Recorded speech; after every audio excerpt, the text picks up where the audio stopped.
Before we start this episode, can Yeah. we real talk for a second? Yeah. Do you like sneezing? I hate it.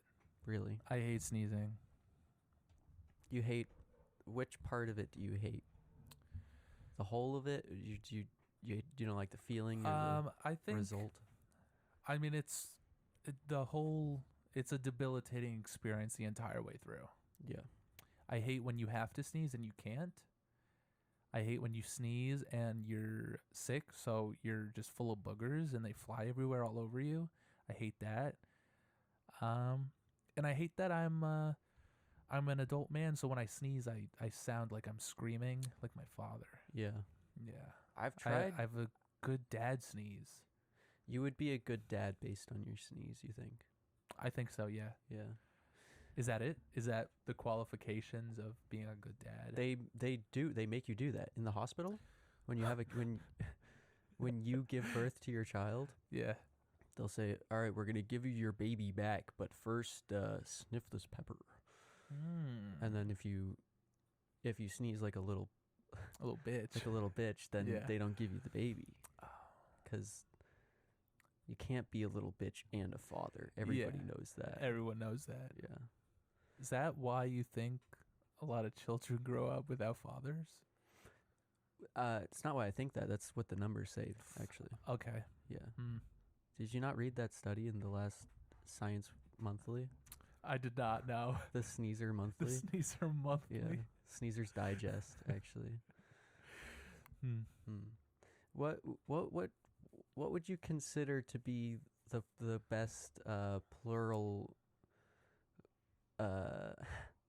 plural form of someone who sneezes? Or even Like a group of people who sneeze? Yeah. Like a sneezin'. sneezing. Sneezin'. It's a Yeah. pack of sneezers. I like that. Yeah. Oh, okay, yeah. So, but then the individual is a sneezer. Is a sneezer. Okay. Yeah.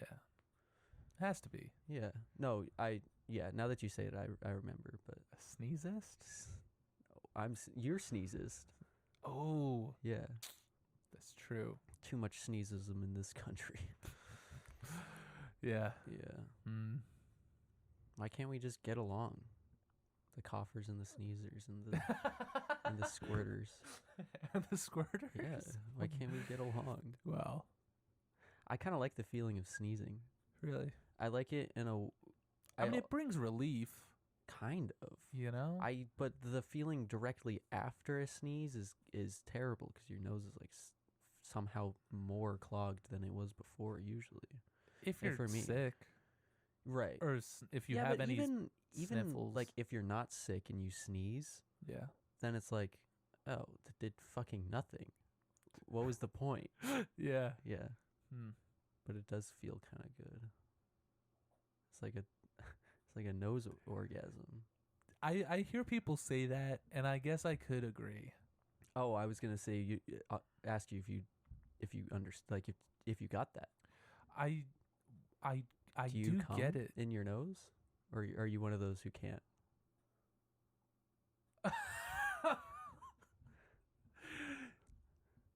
You say you don't want to be the freak, but you're always the freak. I'm not. Oh, so it's freaky to bring up cool science facts? No, I'm sorry. You don't have to. You sound so sad. You don't have to sorry. apologize to me ever. Okay. Sorry. Fuck. You did it again. Man. Yeah. I think I could probably go the rest of my life without Sneezing? snot. Yeah. Like what's Yeah. it seems so pointless. I hate it. Are you a germaphobe? I used to be, Yeah. and then I kind of got over it. Okay. Yeah. I think mainly because my mom was a germaphobe when I was a kid. Were you a sickly child? No. Oh. I mean, like, But you were probably a gross, sticky little gross of course, child. every child's gross and sticky. Yeah. I think.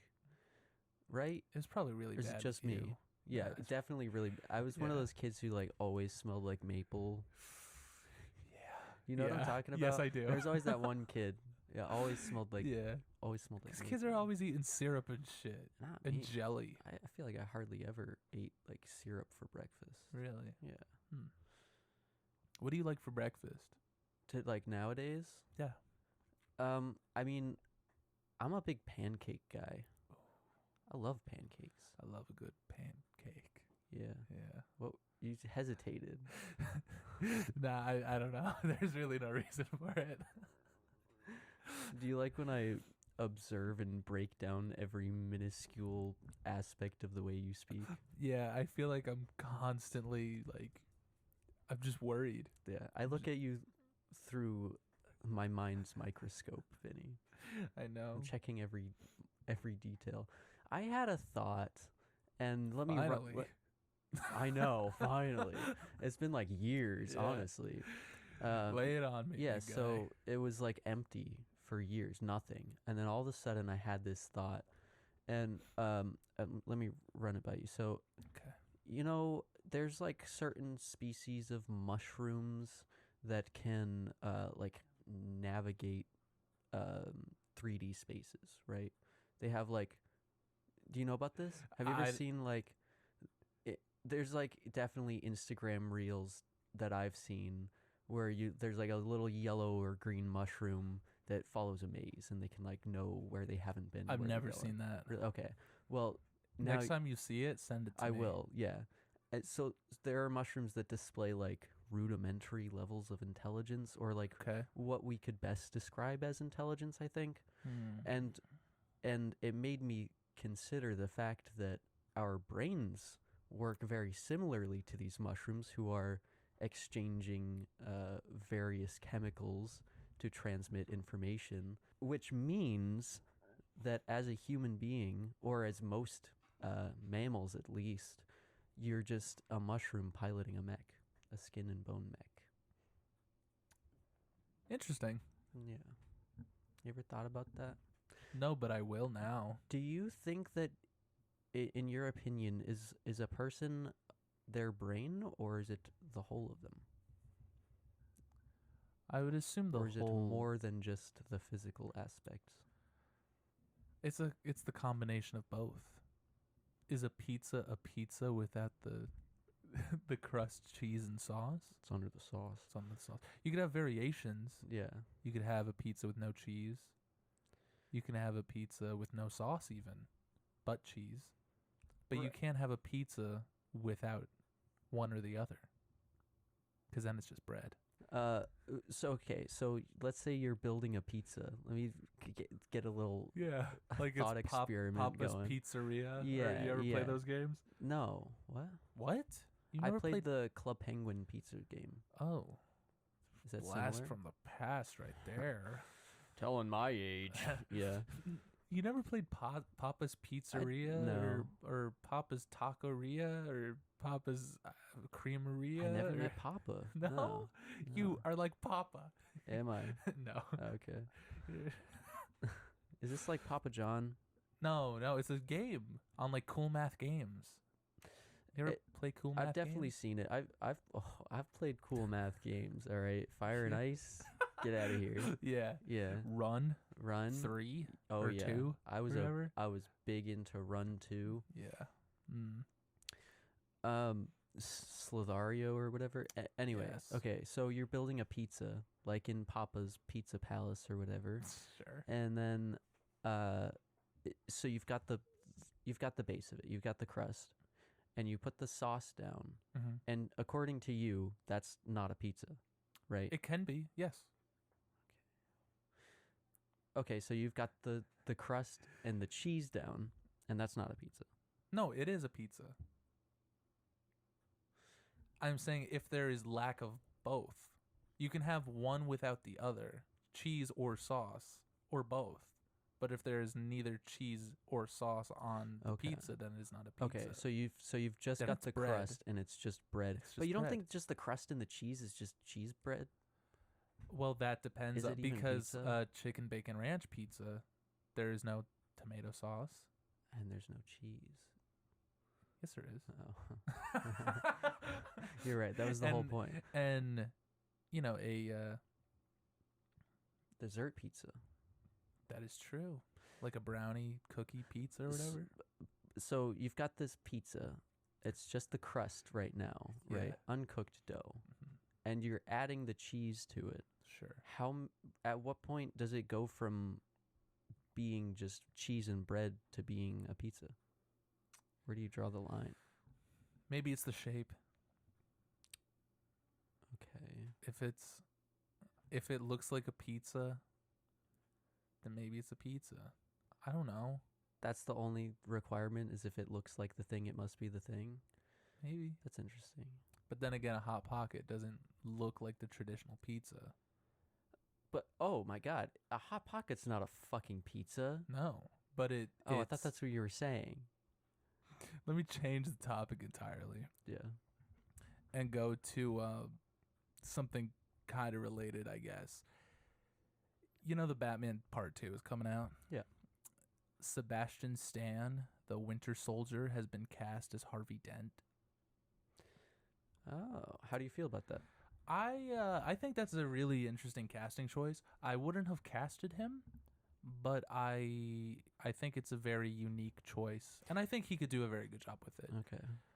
Why would you not have casted it? Because you think there's other actors that could do it better? Maybe he just wasn't on my radar for that character. I have no problem with him being Harvey. I think he'll do a good job. Now, Scarlett Johansson was also cast as Harvey Dent? No. Oh. As what people believe is Gilda Dent, who is Harvey's wife in Batman the Long Halloween, the comic and the animated movie. Now, I was a little Marvel takeover happening. I was. You disagree? No, it is a Marvel takeover. Oh, okay. Yeah. It hasn't been confirmed that she is playing Gilda Dent. Do you know anyone named Gilda? No. Yeah, what a silly name. It's a terrible name. Yeah. Especially like a modern name. Yeah. They should rename her. Gilda. Yeah. There's no good way to shorten it. Gil. Gil? That's terrible. Yeah. Gilly. That's worse. Hmm. Should just be like Jillian with a G. Gilda Dent? Gilda. Anyway, so it hasn't been confirmed that she's playing Gilda Dent, but people are speculating that she will be. I have kind of a not an unpopular phobia. What? No. I was trying to guess. I have kind of a theory, maybe. It's very loose, but it could maybe work for the movie. And so I don't think she's playing Gilda Dent. I think she might be playing Jessica Dent, who in the storyline Batman Earth 1, which I don't think we've ever talked about. No. Harvey and Jessica Dent are twins, which also plays into the Two-Face kind of thing. Okay. But Jessica is Harvey's twin sister, who they all grew up with Bruce, or they both grew up with Bruce. She had, romantic feelings towards Bruce. So that could be kind of interesting to have in the movie. But also in Earth 1, Harvey, he gets his face burned, but then he dies. And Jessica, who cradles his dead body and like pushes his melted, gross face to her face, she becomes Two-Face and has like split personality, and like one is Harvey, one is so. Canonically, is it acid? Typically. Okay. Yeah. Yeah. Because that would make. I mean. Yeah. Yeah. The contact thing would make more sense. I think in that book it was fire though. Oh. So it's like smoldering face on face. Okay. She becomes Two-Face. And I think it would be interesting to have a female Two-Face. Even though all the incels on the internet will be like, women, it's woke. The Batman 2 is woke. I don't know. That was just something I was thinking of, because also in the first Batman movie, they have Martha Wayne. They mentioned she's in Arkham, which is introduced in Batman Earth 1, the series. So if somebody working on that movie Red Batman Earth 1, they would know of the female Two-Face. I like this theory, although I feel like they wouldn't have cast Sebastian Stan to be I agree. a character who dies I agree. early in the movie, presumably. Mm-hmm. Yeah. That's the one thing about my theory that I'm not so sure of. Which maybe they would, but maybe there's two Two-Faces. yeah. Because in The Long Halloween, Twice which the face. we've never... It's just one face. It's just one... Yeah. Yeah. Oh. Which we've never really talked about The Long Halloween, but there's these murders going on. Every holiday, somebody is killed. And you learn that it was Two-Face, or Harvey. Or it was Harvey's wife. Maybe they were working together. It's kind of ambiguous to, who was doing it. It was Harvey. It was both of them. Okay. I guess. Yeah. So they might be doing something like that. Maybe there's two Two-Faces. Maybe they'll do a female Two-Face. Maybe it's just regular Two-Face. I kind of hope it's not just regular Two-Face, because we've gotten this will be the third Two-Face. Yeah. In a movie. You got Tommy Lee Jones in the 90s, Aaron Eckhart in The Dark Knight, and now Sebastian Stan, which, whatever. Yeah. But just to spice it up a little bit, maybe. There's nothing. Is there any other announcement for like a villain? I don't think so. Okay. Not yet. But I'm pretty sure Sebastian Stan has been confirmed for Harvey, but Scarlett Johansson is still up in the air right now. As soon as I hope she has a trampoline. What? I hope she has. I hope someone catches her. Oh, you're a fucking asshole. Yeah, me too. Yeah. So I don't know. I was just thinking about that. I thought that could be kind of an interesting twist on it. But who knows? But it would kind of ruin the movie, right? If it was just Two-Face for you. It won't ruin the movie. I've seen it. Yeah. Which I'm sure they're going to do something crazy where like he doesn't have a burned face. He like murdered someone and his wife died and he wears half of her face on his face. It'll be something fucked up and weird like that. Yeah. I think the problem with marketing movies to comic book readers is that comic readers suck. Well, yeah. Yeah. No, they're fine sometimes. Sometimes. It's just that they're basically just conditioned to consume the same story over and over and over again. Yeah. Right? And then if it's different, they get mad that it's not the same. Yeah. Yeah. God forbid there's a woman in the movie. I think it'd be an interesting, because you wouldn't expect it. People who like me who have read that story will be like, "Whoa, no way they're doing that." But the regular viewer, you expect Harvey to become Two-Face.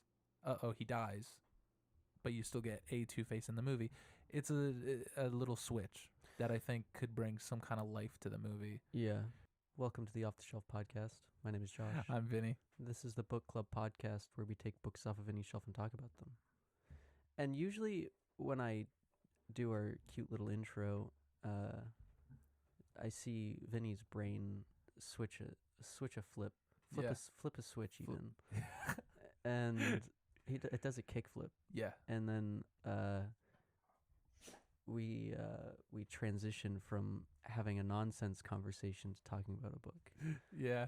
Did that not happen? No, it happened. Oh, okay. Yeah. No, fully up to code here. Yeah. Now I'm like, I'm up to code. That's exactly it. Yeah, I'm ready. I think it's fun gabbing. Me too. That's why we do it. But sometimes I also feel like you're like shut the fuck up so I can talk about the Hulk.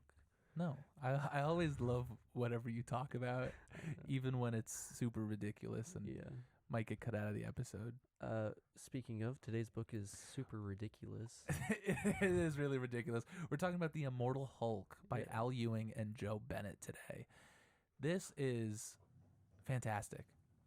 This is a very recent, not very recent, but last couple of years from Marvel. And I've never read anything Yes, you have. else. What? Grant Morrison's Batman.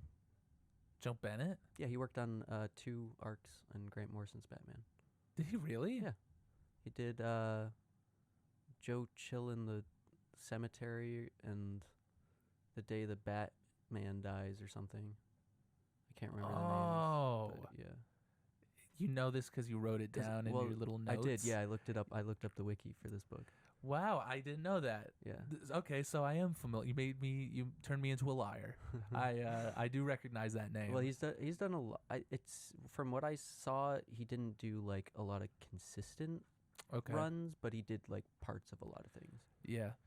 Well, even if I have seen him, I feel like I've never seen his work quite like this. This is a very interesting series, and as I said, it was more of a modern series. You can look through it. This cover, in a way, reminds me of Starman.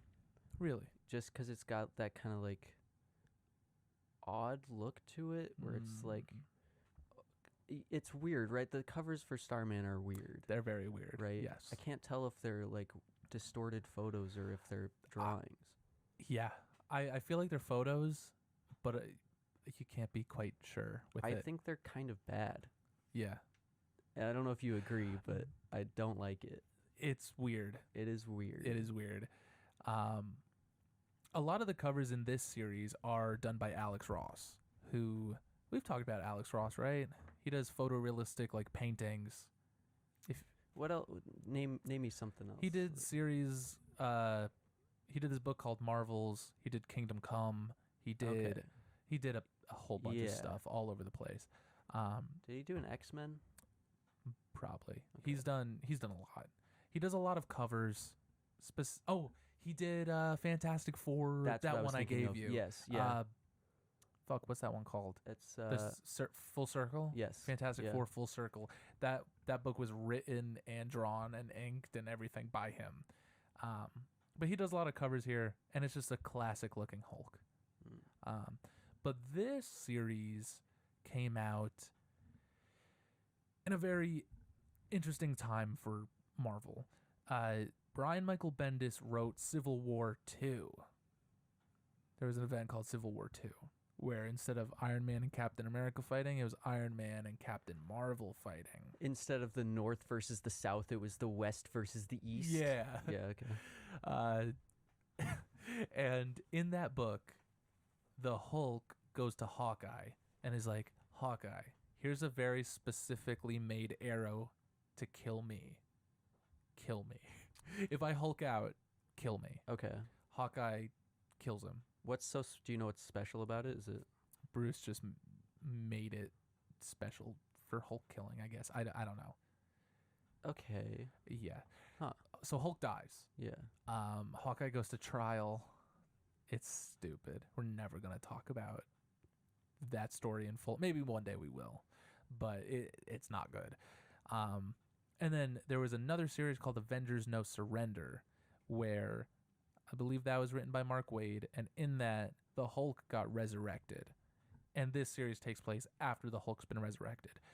And now, tell me everything you know about the Hulk. Oh, so this is in the same run, or same canon, then? Yes, this is regular Marvel continuity. Okay. Tell me everything you know about the Hulk. The Hulk is a big green guy. Yep. Although he was gray in the original printings. Yes. I think because green was too expensive or something. It's something like that, yeah. I've heard either it's too expensive or green just looked better. Depending on if you ask. It just looked better later on. Yeah. Depending if you ask like Stan Lee or... Yeah. It's always a different answer. It's like, do we want to admit that we're just cheap or that we made a creative decision? So he turns green and gains ungodly strength when he gets mad, and he gets stronger the madder he gets because he was hit by a gamma bomb. Oh, I thought he was put in a tank of gamma or something. So in like the movies and the Ultimate Universe, the Hulk is injected with a similar to Captain America's super soldier serum, but using gamma radiation. Right. Where in the original Marvel continuity, A giant gamma bomb is blown up in the desert for testing, and a stupid kid named Rick Jones drove his fucking moped or bicycle or whatever out to this test site to play his guitar, and then this bomb went off and Bruce jumped in the way to protect him and became the Hulk. You kind of said that in a demeaning way, as if you've never driven your car to a specific lot to play your guitar. I have done that so many times. That's what gives me the authority to speak down on Rick Jones. Sure, yeah. It's just annoying. There's nothing worse than looking in someone's car and they just got the guitar out. Yeah, I know. You're telling me. Yeah. Here I have, this is the first 10 or so issues of Stan Lee and Jack Kirby's original run on the Hulk. Okay. There's really no reason other than I just want you to look through it. But he is green. He is green on the cover. Oh, I see. But in the first issue, he is gray. Now, one key difference between the original Hulk and every other version of Hulk, or the Hulk we know now, is you mentioned big dumb flat head. Yes, but they do bring that back here. Was that so? Okay, I've always wondered this. Was his original design supposed to mimic like Frankenstein? I believe so. Okay. Even though he's a very Dr. Jekyll, Mr. Hyde type character, yeah.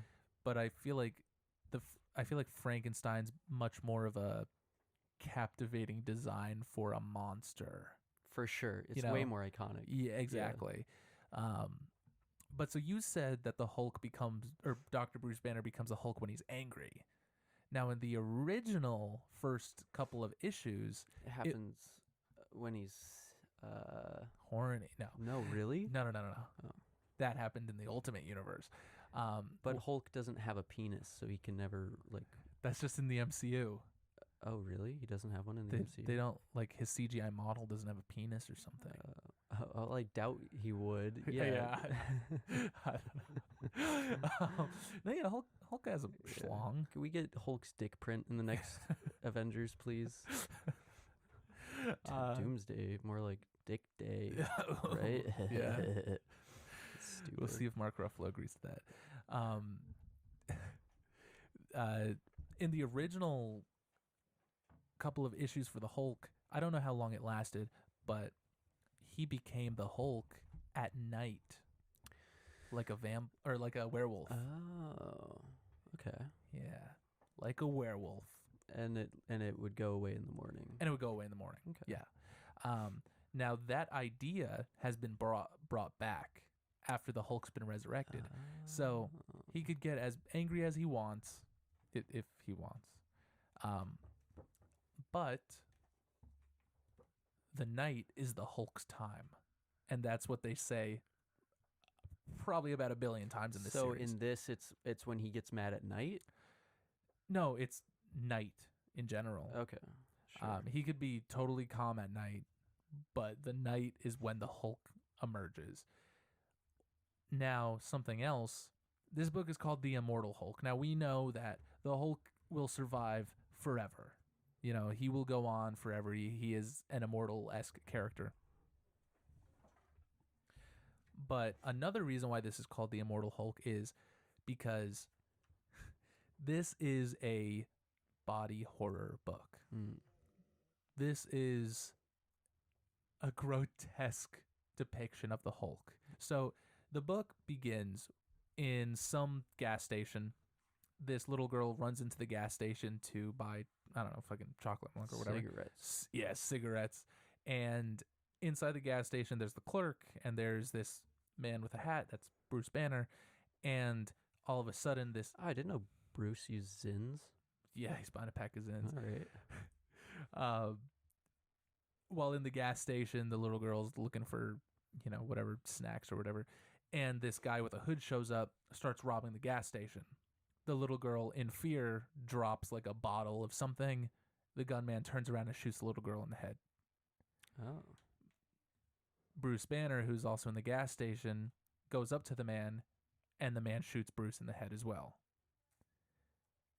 And then he runs away. Oh no, he also kills the clerk. So triple homicide right here. This freaking guy For what, like $50? for like whatever was in the cash register.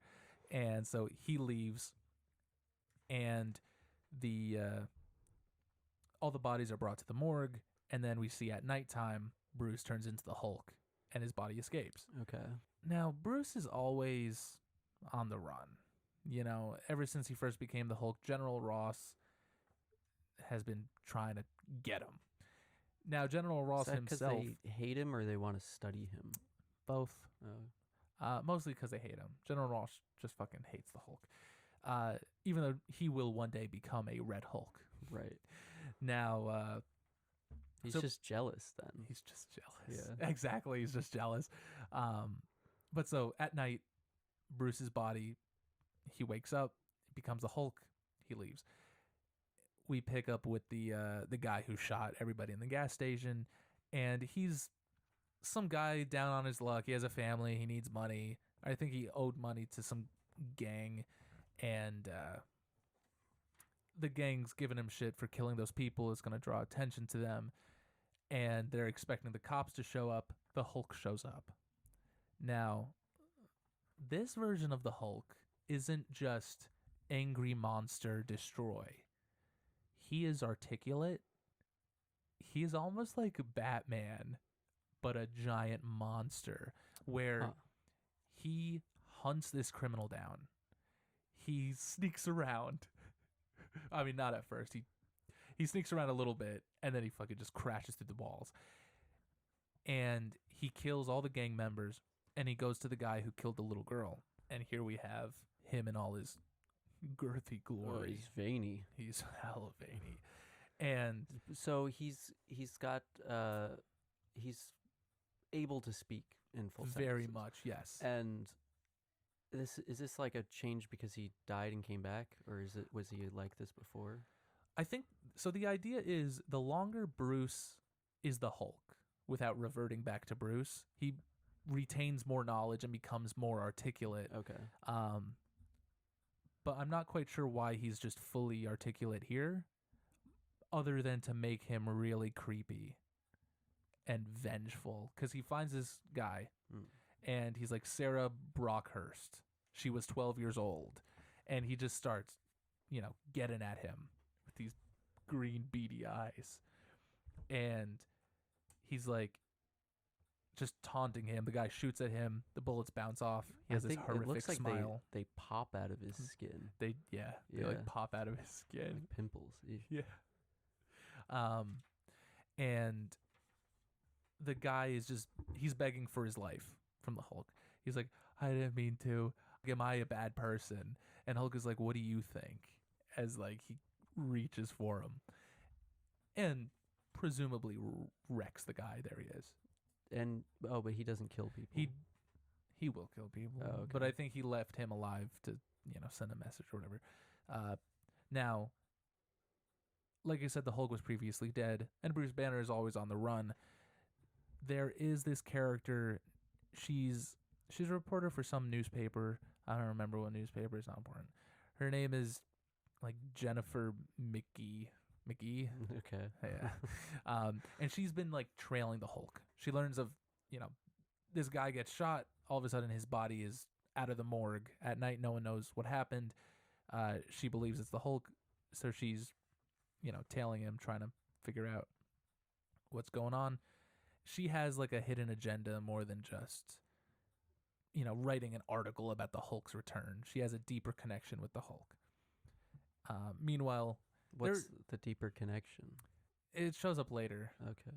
I'll just tell you. The Hulk just like destroyed her house. Oh, okay. I see. On one of Hulk's rampages, he destroyed her house, killed her family, ruined her life.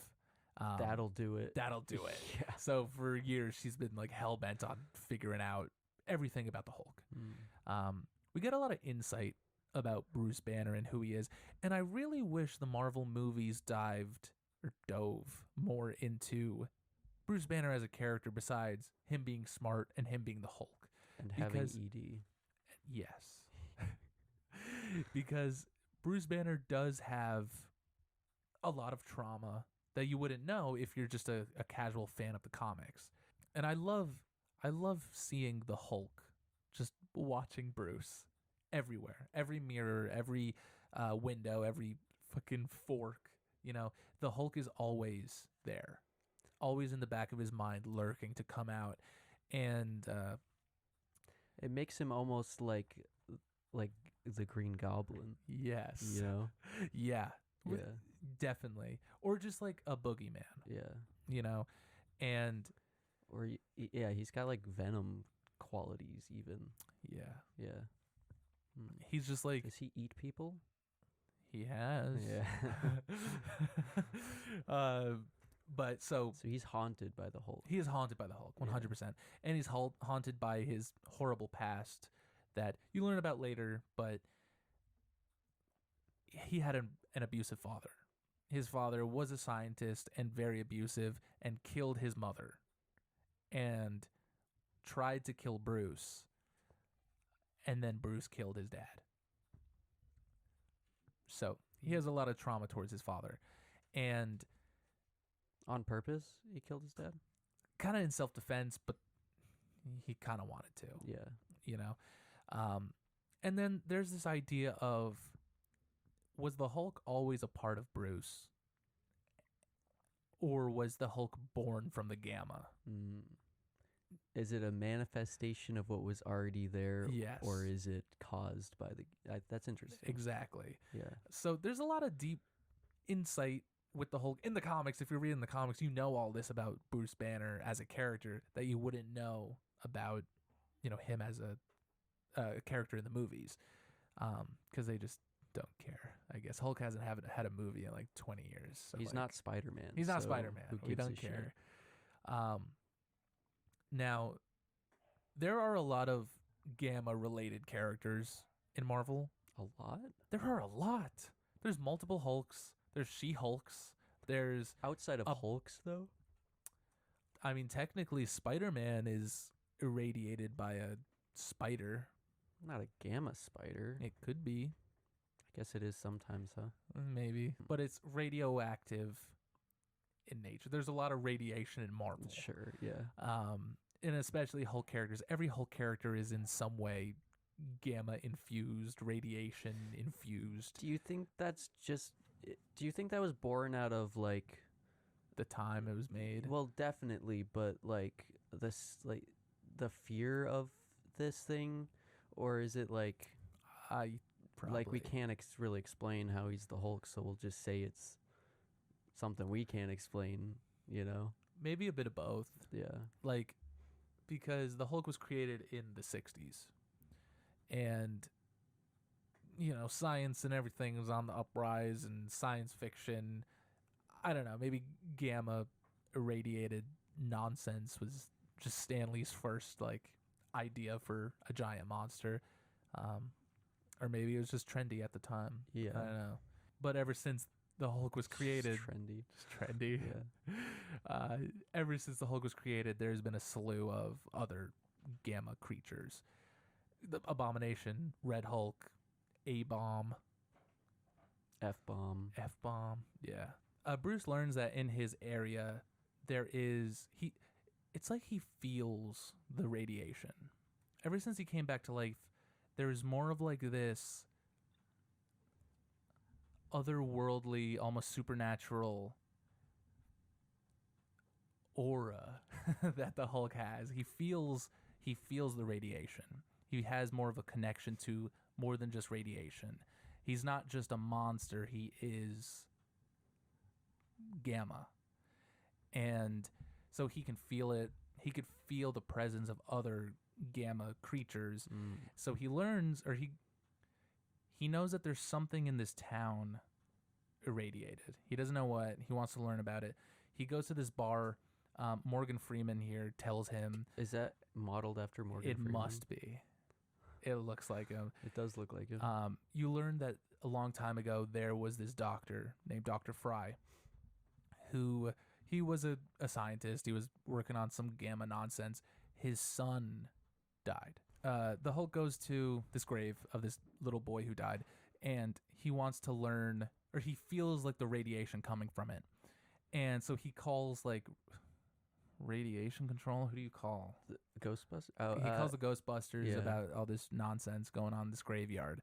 And I mean, why would he call anyone? He's probably like the leading expert in gamma. yeah, but he wants to radiation. like evacuate the town. He doesn't. He Oh, wants okay. to Yeah. spread awareness that there's radiation here and that people can be poisoned and die. He feels in a cave not too far away this skeleton-looking radiation man. He's not really a skeleton, but he's a radiation man. And this was Dr. Fry, the guy whose son died.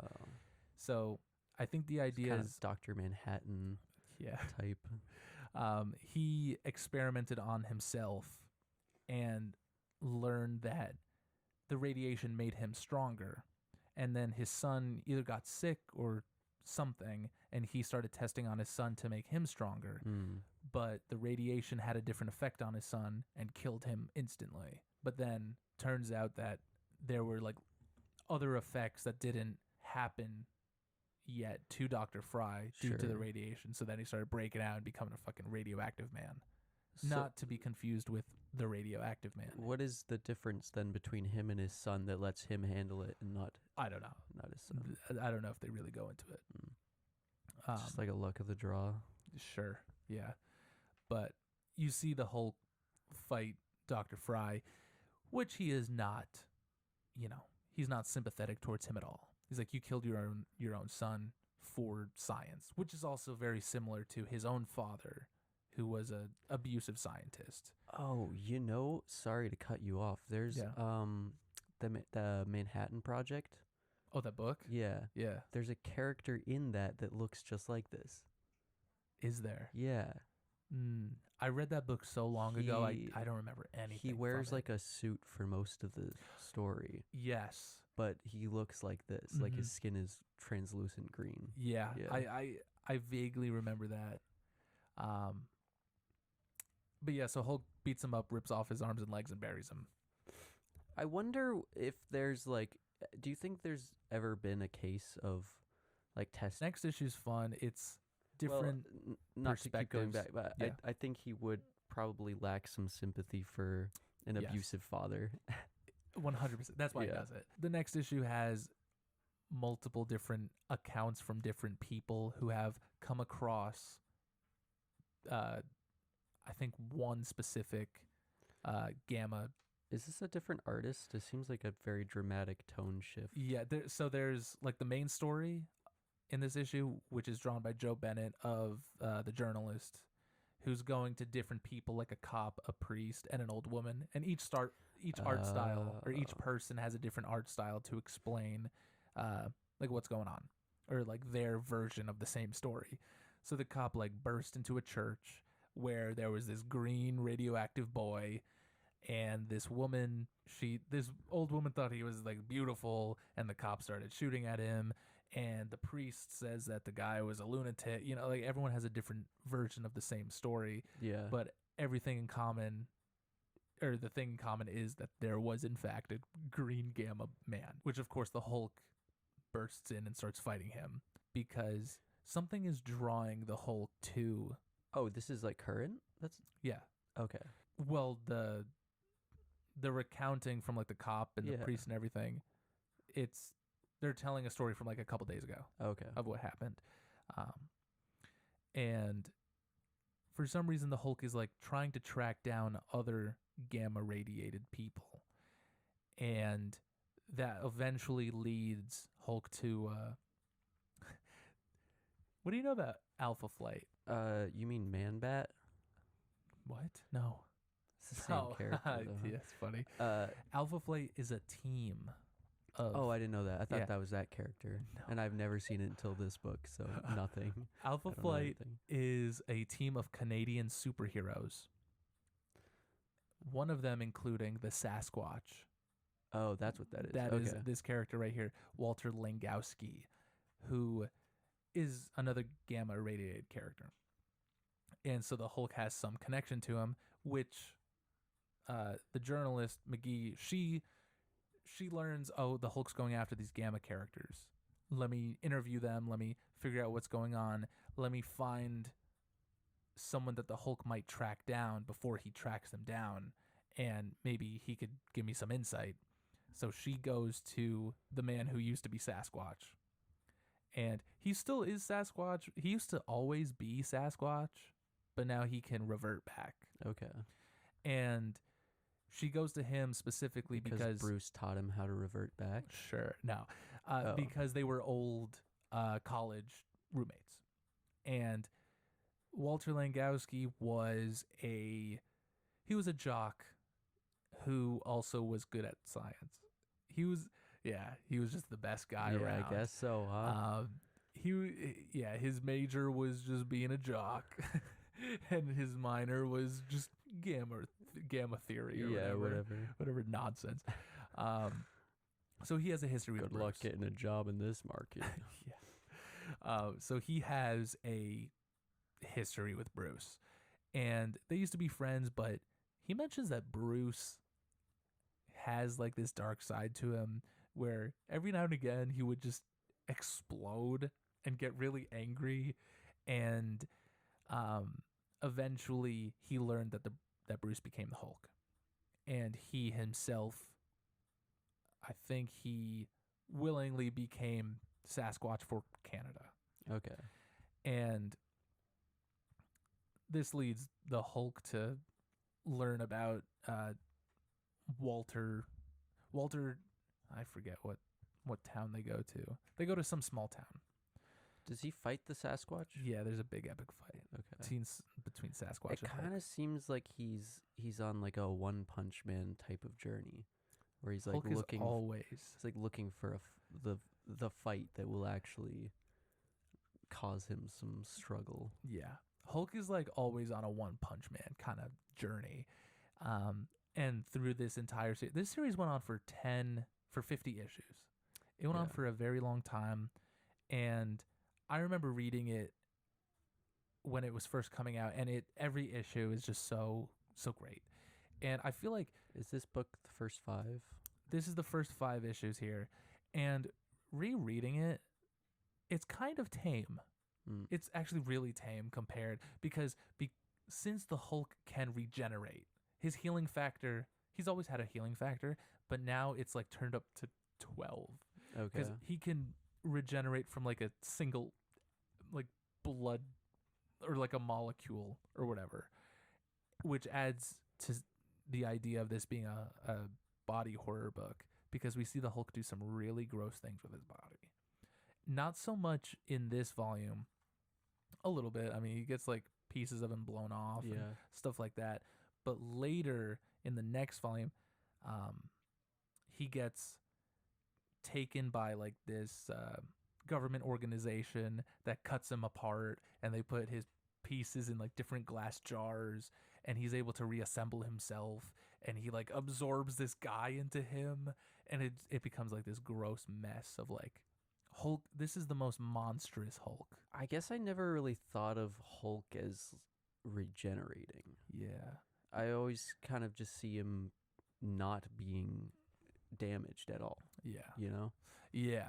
So it's interesting to think of him as like more of like a Wolverine style healing factor. Yeah. Yeah. And that's like what they're playing into here. And it's really fun. It makes for a really fun book. The end of this volume is him and Sasquatch fight, but they introduce some interesting concepts with everything being tied more into the radiation aspect of everything. When the gamma bomb first went off and the Hulk first was born, Bruce mentions the idea of something called the Green Door, and how everything comprised of gamma radiation is connected in some way. And Hulk is the strongest of everything. Hulk is the strongest there is. So it kind of really is like a One Punch Man type journey for him to... is that his goal, though? He's like trying to find something that will hurt him? No, I mean, his goal is... Well, Hulk's goal is to traverse the world of gamma radiation. And Bruce's goal is... feel really sad about it? Yeah. Does he? Or is he like... How does Bruce handle this whole situation? He's miserable. Okay. He's miserable all the time. That's exactly what I was talking about. This series takes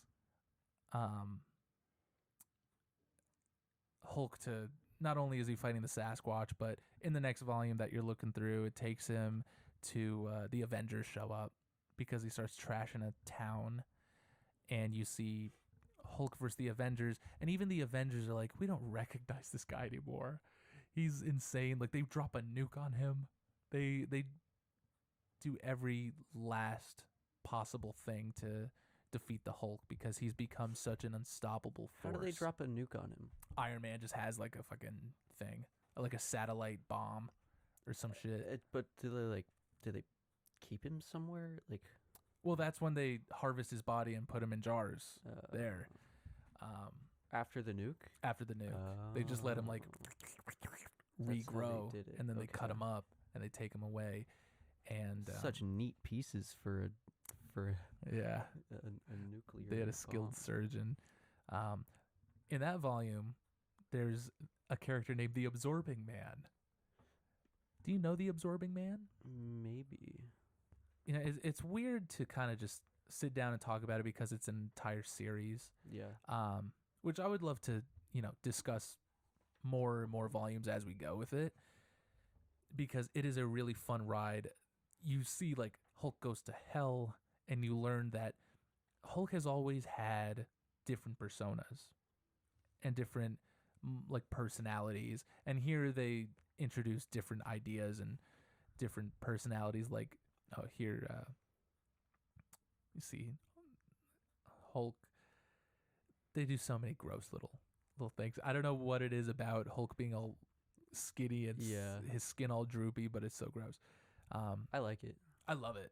I think it's great, and it's really interesting because I feel like the Hulk is a character who becomes so one note so quickly. Yeah. He's Hulk always smash. been Hulk smash, sad monster, and this really gives him a different purpose, which will eventually lead to him becoming kind of like this king of monsters. Like, here they really dive into the world of gamma radiation and all these characters that are involved, like Absorbing Man or Abomination or the Leader, and the idea that there is this green door that will lead you to like this realm of radiation or some nonsense, which is all here, and you learn all about it. What's the promise of the green door? Like, what's the goal of finding all this radiation? I mean, characters like the Leader, who is this character with a big head, he wants to harvest it and become the fucking best or whatever. Okay. Because I think it's a really fun series to experience. I think the art is really great. Mm-hmm.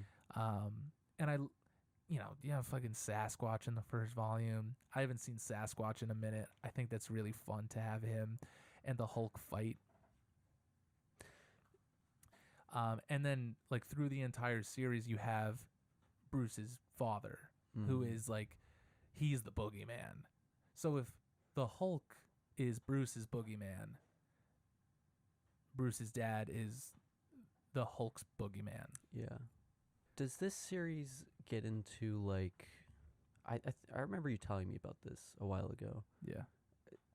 Is this the one that gets into him, like, way far into the future, and he's still the Hulk? That's the Hulk the end. But this kind of plays into that a little bit, just because he's so unkillable. Like, you will see Hulk's body stretched to the limit in this book, and you see all these, different scenarios that he's in, and his body, like, nothing, he's unstoppable, and it goes in a wacky and really fun place.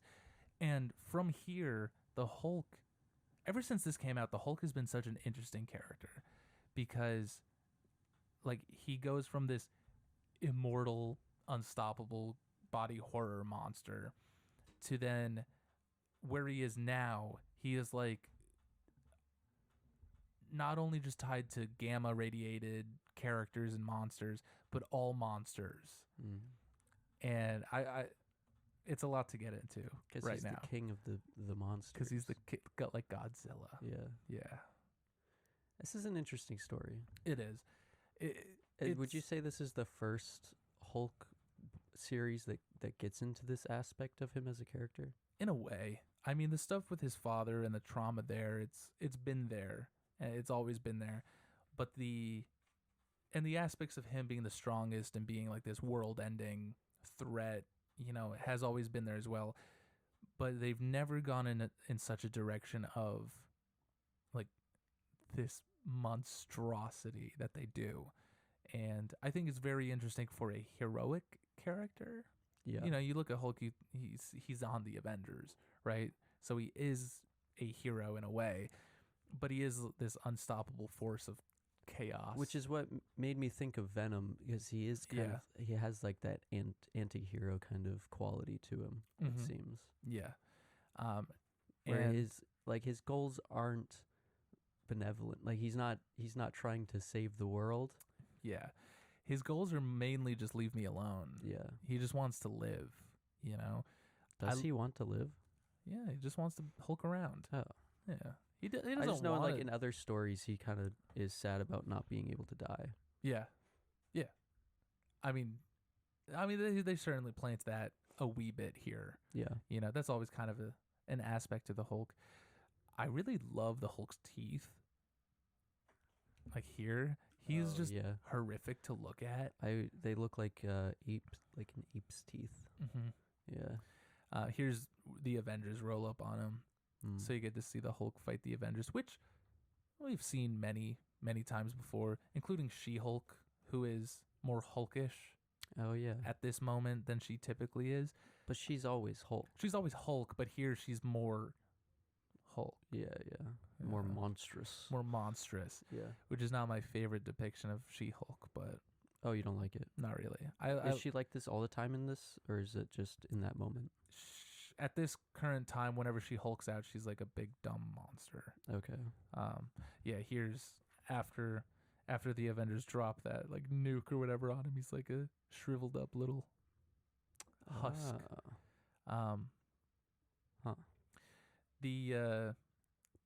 So you could kill the Hulk though if you just like tried hard enough. Yeah. Iron Man could do it. But sure. Just hit him with But he wasn't even nukes. really dead, right? I guess so, yeah. Right? But his body found a way to regrow itself after one nuke. Yeah. So you never know. You also have Walter or Sasquatch. He was part of Alpha Flight for the longest time. And in this series they take those Alpha Flight characters and they turn them into Gamma Flight. So now they deal with all sorts of gamma related projects all over the world. You also have Walter or Sasquatch. He was part of Alpha Flight for the longest time.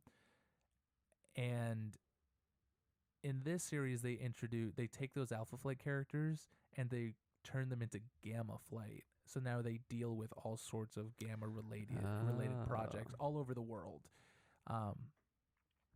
I love the destruction in this book.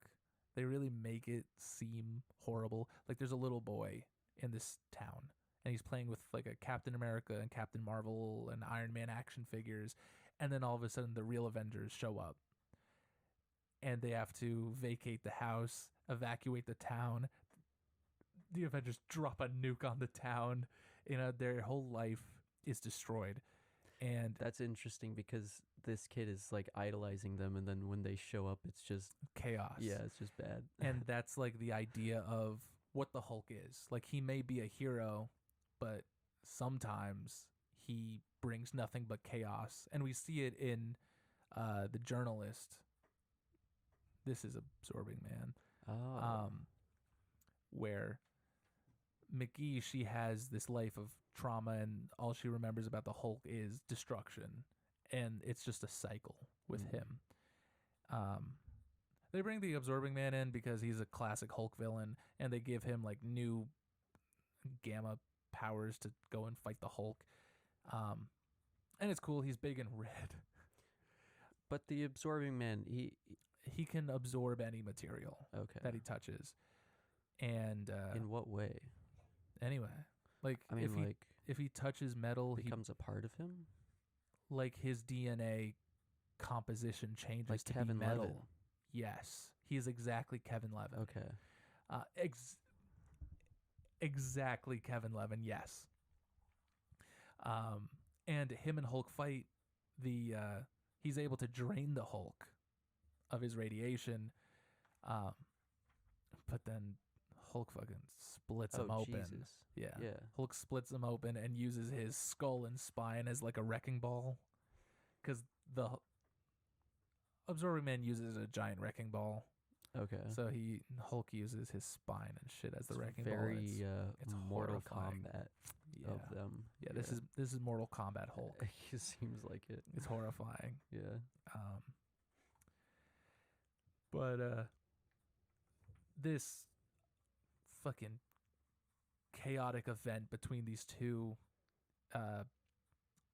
Gamma. I feel like I've said Gamma 8,000 times in this episode. Yeah, I've been counting. I actually just hit 8,000. Yeah, I never want to say it again. Yeah.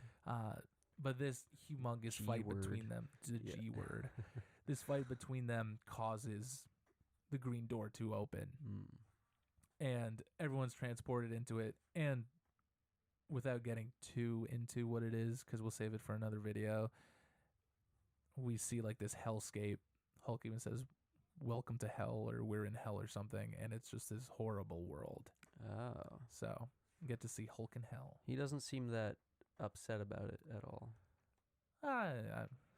So there he is. What is it about these characters fighting that causes the green door to open? It's just a massive Gamma event. Okay. Yeah. Sure. But yeah, I highly recommend this. I think you would really like it if you sat down and read it. And every volume just brings some horrific thing to the Hulk's body. Yeah. We could just sit around and look at the gross things that Joe Bennett draws, and it's a lot of fun. It is very cool. I like the art a lot. And it's really just something new and different for the Hulk that I really think a character like him needs, because he can get stale, and I would love for them to do something like this in the movies, even though they never will.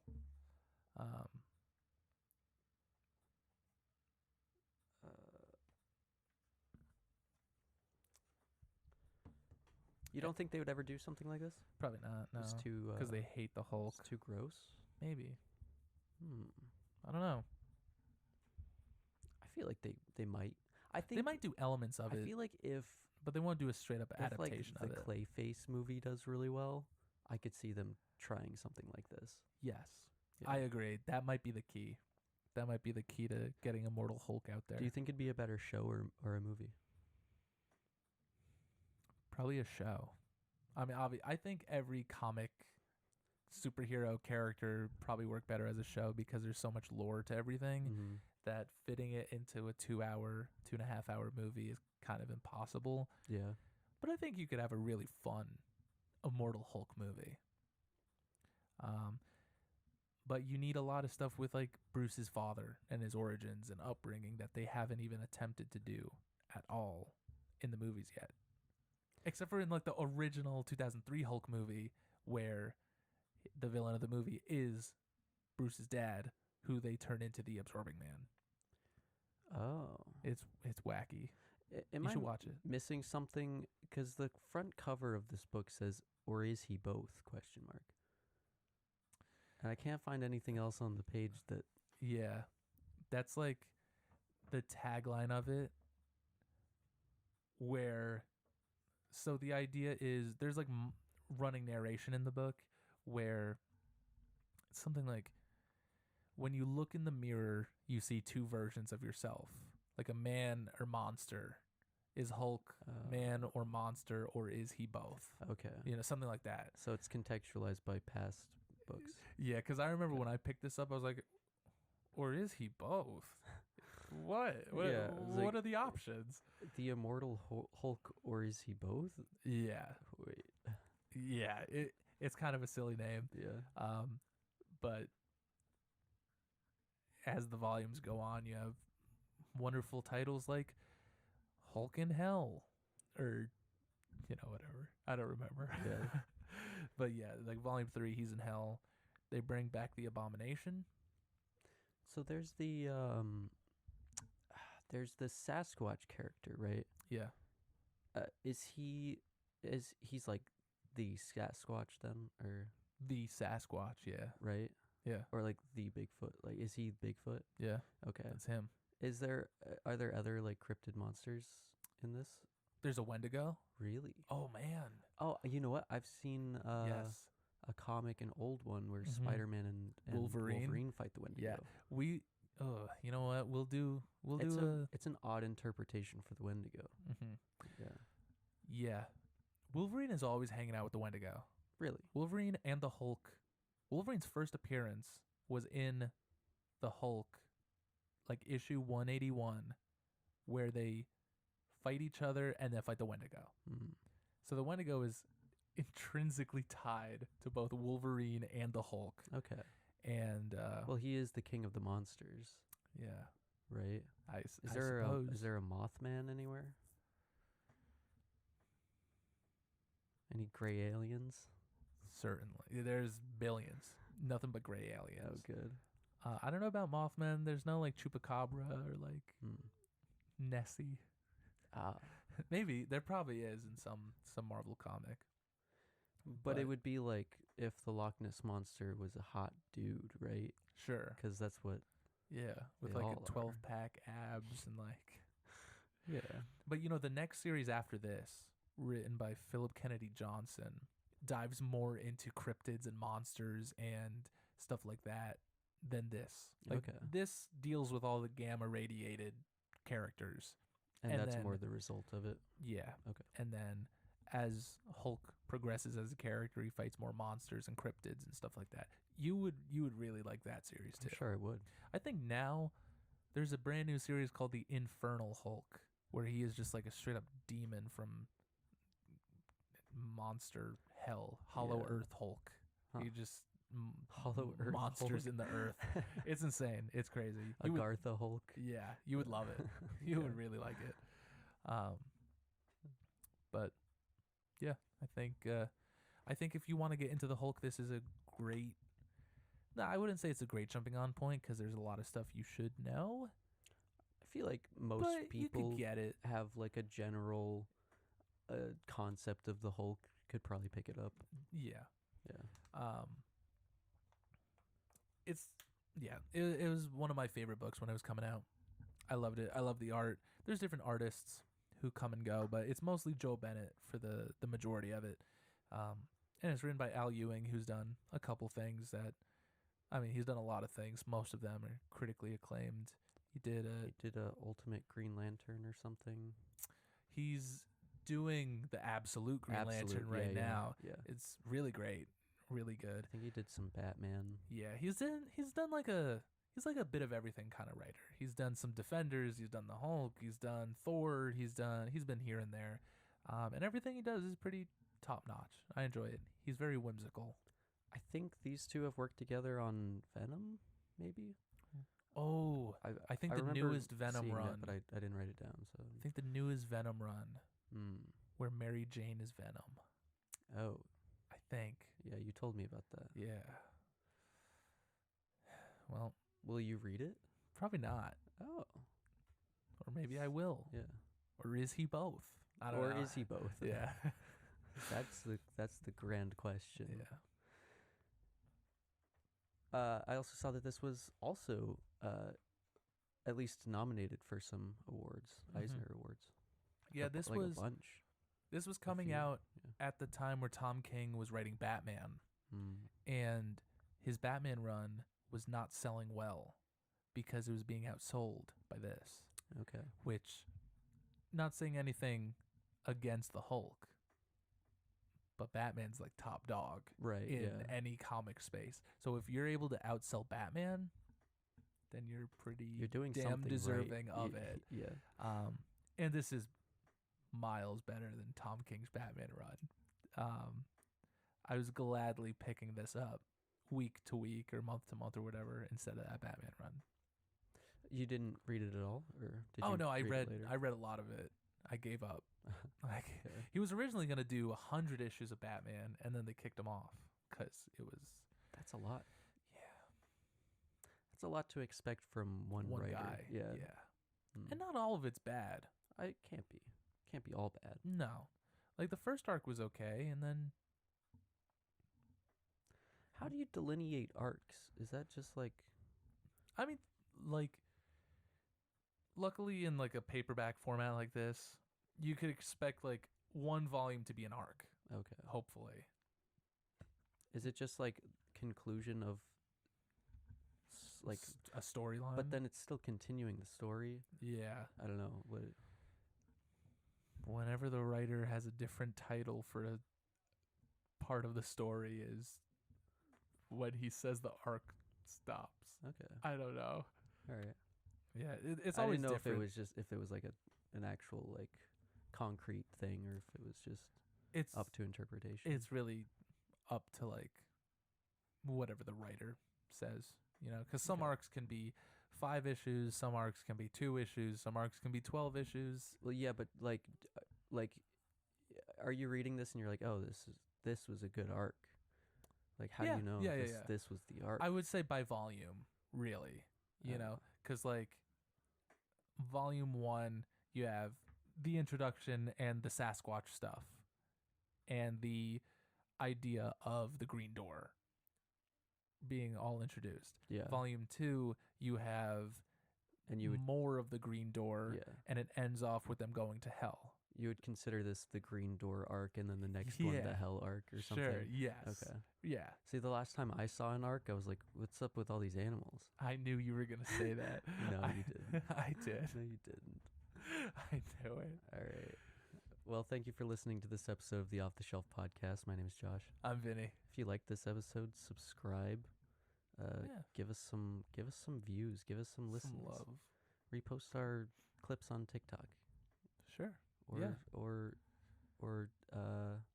send us things. Send us stuff. Send us stuff. Send us a. No, never mind. What? Don't say that. You're evil. Nothing. And join us next time when we find out, are we both?